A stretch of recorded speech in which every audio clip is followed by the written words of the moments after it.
kami dito sa may baba ng Barangay 160.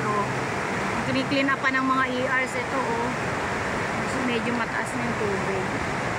Natatrap dyan sa haligi yung yung basura. Ito, Barangay 160. Yan, ang ngayon. Situation ng